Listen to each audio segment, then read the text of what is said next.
With more on the fight against the Patriot Act, we turn now to Florida Republican Congressman Connie Mack. He, like his Senate colleague Rand Paul, is ardently opposed to the Patriot Act. Congressman Mack, it's a pleasure. Welcome back to Freedom Watch. Thanks, Judge. It's great to be with you again. What will happen on the floor of the House of Representatives? Is there a chance that enough people who believe in civil liberties and the Constitution from the Republican and the Democratic Party could defeat these efforts to extend this law, which permits federal agents to violate the Constitution? Judge, that would be my hope, but I don't think that's going to be in the cards this time. I think they have the votes. They're going to move forward with a bill. I think that looks like it's being delayed because of actions in the Senate, but at the end of the day, I think they'll have the votes to pass it. Bob Barr, who's going to be on later in the show and who participated in drafting the original Patriot Act and now ardently opposes it with the same ardor with which you do, reminds us that there was no debate on the floor of the House when the original Patriot Act was passed. I'm not sure if you were in the House at the time, Congressman Mack. Will there be serious debate?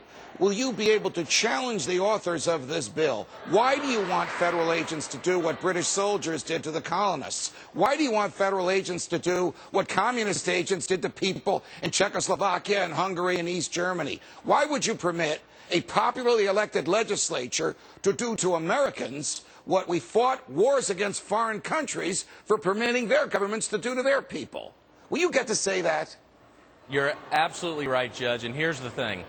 If the leadership wants to continue to be in a position to lead, then they have to let all of our voices be heard. We have to have the opportunity to take to the floor, put up our concerns, to put up our fight as to why we think this is trampling on the Constitution and people's right to privacy and everything else. If we don't, then it's nothing more than leadership of the past. What we're looking for is, look, we're big boys and girls up here. If we lose the vote, it's understandable. But if we don't have an opportunity to at least make our arguments and let the people know what we're fighting for, then I think that is a failure. Why do you think Congress wants federal agents and police to be able to spy on all Americans outside the parameters and protections of the Constitution?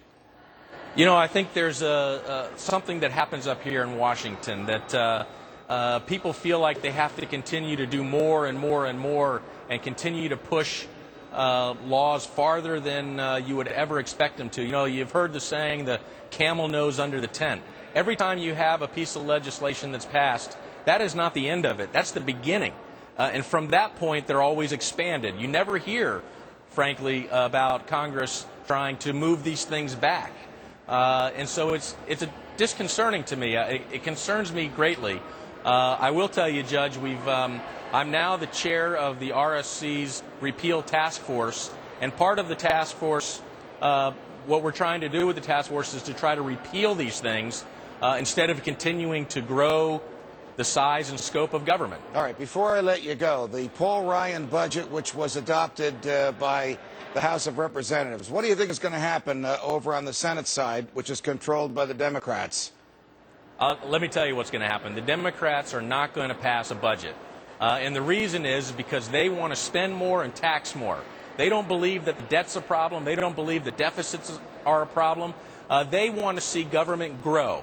That's not just me. It might sound like I'm attacking them. That's out of their own mouth. They believe that government should continue to grow.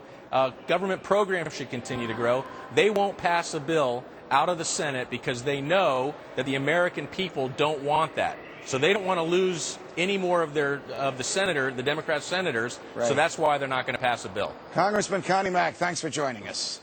Thank you so much, Ed.